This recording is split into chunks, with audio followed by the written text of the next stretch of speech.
When I first saw the trailer for this movie, I thought it looked sus. Turns out, it's actually pretty sweet. The opening scene is set in Montauk, New York, where a tow truck driver named Gary arrives at his ex-girlfriend Maddie's house to take away her car. It is revealed that her car is being repossessed as she owes property taxes on a home she inherited from her mother. Maddie holds two jobs, one as a bartender and the other as an Uber driver, and losing her car means losing her ability to work as an Uber driver. As a result, she tries to persuade Gary to spare her car. She even tries to appeal to his feelings, but her efforts are ruined by another guy whom she hooked up with the previous night. Seeing this, Gary fastens her car to his tow truck and leaves. Don't worry, Gary, we're all jealous. Now carless, Maddie resorts to rollerblading to make it to work. Along the way, she notices Gary's tow truck parked outside a coffee shop. Seeing that he is busy inside, Maddie quickly unfastens her car and tries to drive away. However, she forgets that it remains tethered to the truck. This results in a minor commotion, and Gary quickly arrives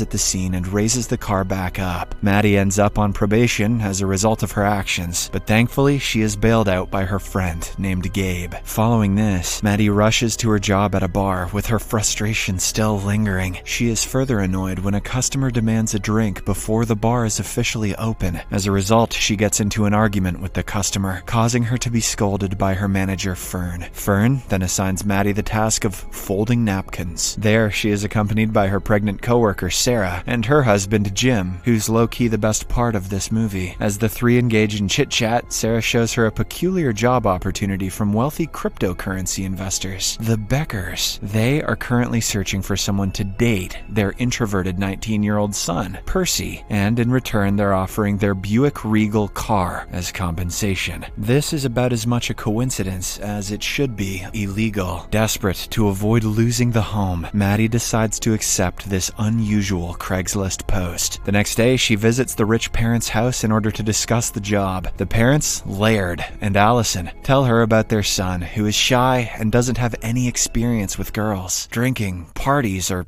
sex. They hope to boost his confidence before he attends Princeton University in the fall. As their discussion unfurls, just as the Willie of their son hopefully will, the pair learns that Maddie is already 32, which makes them somewhat hesitant. If the genders were flipped, this would be dark, but they're not. So it's hot. Nonetheless, Maddie asserts that what they truly need is not a young girl, but someone mature who can guide their son towards being a responsible man. This convinces the parents, and they eventually hire her for the job. But before departing, they ask her not to let Percy know about this. Later on, Maddie dresses up in a seductive dress and heads to an animal shelter home where Percy volunteers. She feigns interest in adopting a dog, and specifically demands Percy's assistance with it. Percy then shows her a dog named Milo and starts briefing her about its details. Maddie, on the other hand, keeps on hitting on him in an attempt to flirt. However, Percy doesn't feel comfortable, due to which he decides to end their conversation. Maddie, who needs more time to talk to him, offers him a ride home. Percy seems to be hesitant, but she grabs his bicycle and loads it into the van, which she borrowed from Jim.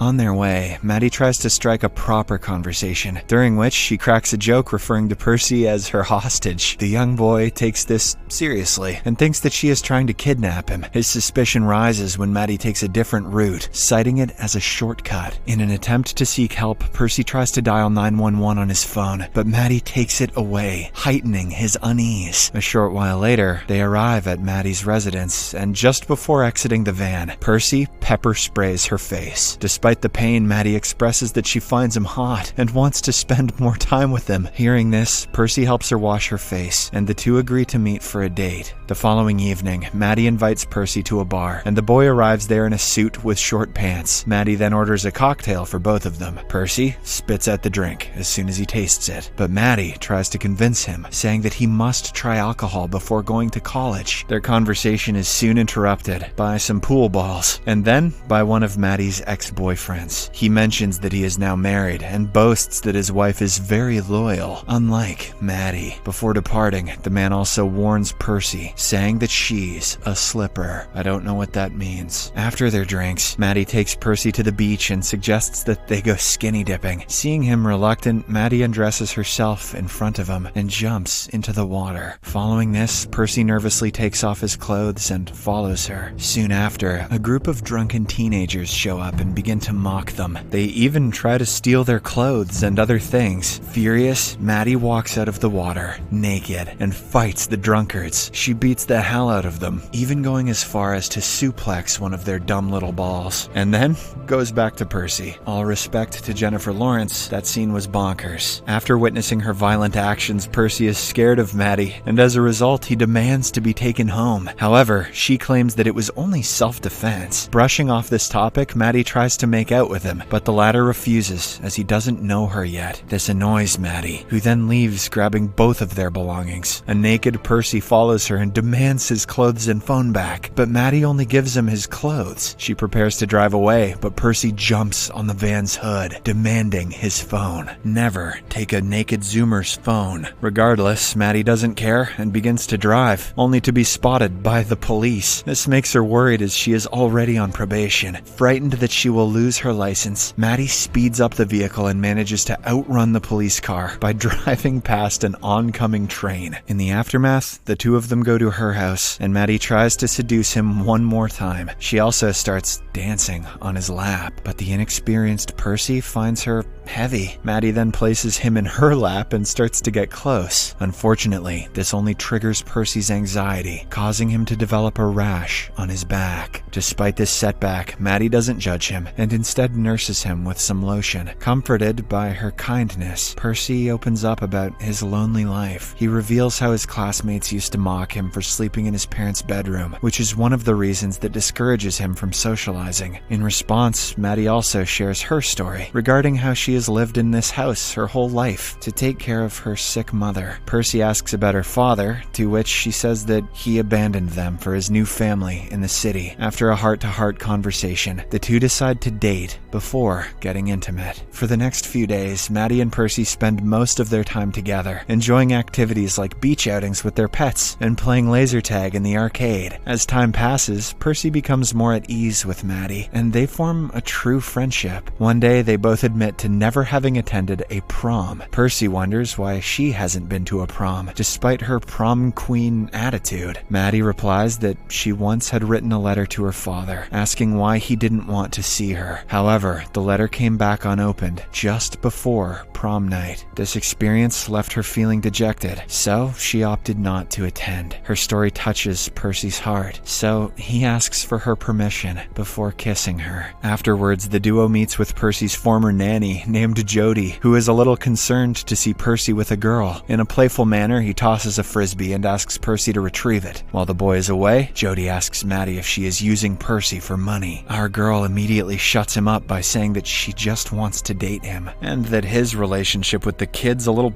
weird itself. Later in the evening, Maddie is at home when the doorbell rings. Answering it, she discovers her former classmate named Doug Kahn, who is now a real estate agent. He cautions her about the legal proceedings related to the takeover of her house, but Maddie remains resolute in her determination to hold on to it. The same night, Percy picks up Maddie in his limousine, and they go for dinner at an expensive restaurant, treating it as their makeshift prom night. While enjoying their meal, they engage in lively conversation, cracking a lot of dirty jokes. Shortly after, Maddie, knowing that he likes music, encourages him to play the piano. Although initially nervous, Percy musters up his courage and plays the song Man-Eater, capturing everyone's attention with his frankly unbelievable talent. He turns out to be so good that the entire crowd cheers for him. Percy then returns to Maddie, who is flabbergasted, but soon after, he is approached by his school friend Natalie. After a brief chat, she invites him to a party. Maddie appears somewhat jealous of their interaction, so she answers that they're busy tonight. Despite this, Maddie provides him with the party address before leaving. In the next scene, Percy brings up the subject of his college plans and is worried that they might not get a chance to meet. He asks if she can visit him during weekends, but Maddie claims that she doesn't do long distance. Hearing this, the boy gets so upset that he leaves the dinner and heads to Natalie's party, fearing that he might sleep with other girls and ruin her job. Maddie follows him inside. However, she loses him in the crowd, crowd. So she asks the partygoers about him. Instead of helping her, the youngsters mock her for coming to the teens' party despite being old. Eventually, Maddie manages to locate Percy in a room with Natalie, but he's sick because he has taken an ibuprofen with alcohol. Concerned, Maddie takes him to the bathroom and forces him to vomit. This causes a scene at the party, so Natalie's father throws them out of the place, but not before Percy accidentally punches her in the throat. It's a stupid joke, sold exceptionally well. On their way back, Percy says that he is ready to make out with her. He takes out some preventative measures, but at the same time, he also confesses his love towards her. This makes Maddie uncomfortable, so she brushes it off by saying that he's drunk and that they shouldn't do anything tonight. The following morning, Laird and Allison are happy to notice that their son is now more upbeat and extroverted, thanks to his so-called girlfriend. However, their facial expressions change when Percy shares his decision of not going to Princeton because he wants to stay close to Maddie. The parents tell him to go for car driving practice, while they immediately make a call to Maddie. She claims that she can't carry out the job any further because Percy has gotten way too attached to her. In response, Laird offers her the car if she convinces him to go to Princeton. Unbeknownst to them, Percy accidentally connects the car Bluetooth to the phone and overhears their conversation, which shatters his heart. He takes some time to come to terms and then invites Maddie to have dinner with his parents. Once she arrives, Percy tries to make his parents and Maddie have a conversation. However, they somehow manage to play along. Shortly after, Percy receives a call from his friend, so he excuses himself from the dinner. The two friends then drive the luxurious Buick Regal car to the woods and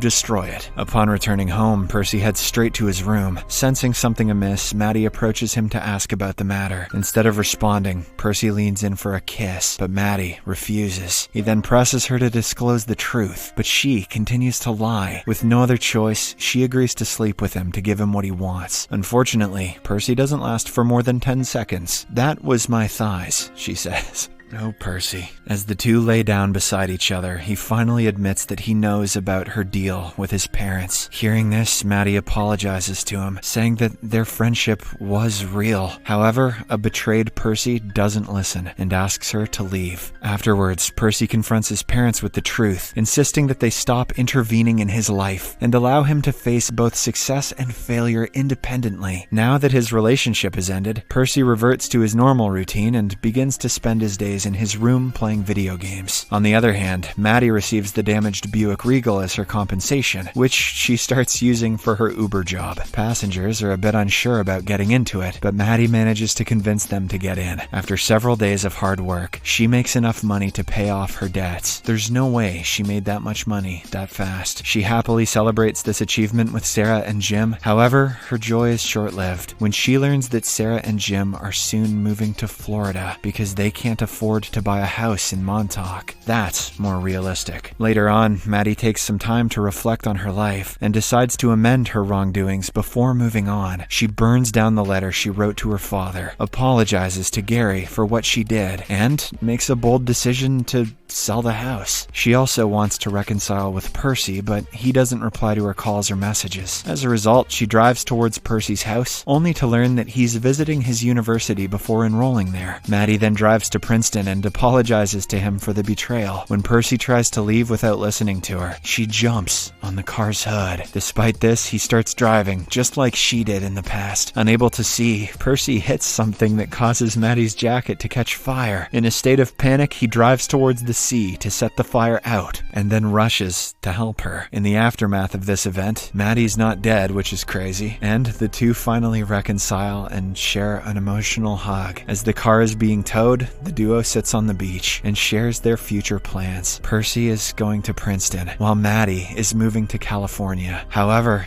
they promise to stay friends. Afterwards, Maddie decides to sell the house to Jim and Sarah so that they don't have to move to Florida. In the final scene, Maddie offers Percy a personal Uber ride to Princeton on her way to California. She also discloses that she has adopted Milo. The movie ends as the duo leaves the city to start a new chapter of their lives. See, I told you, it was sweet.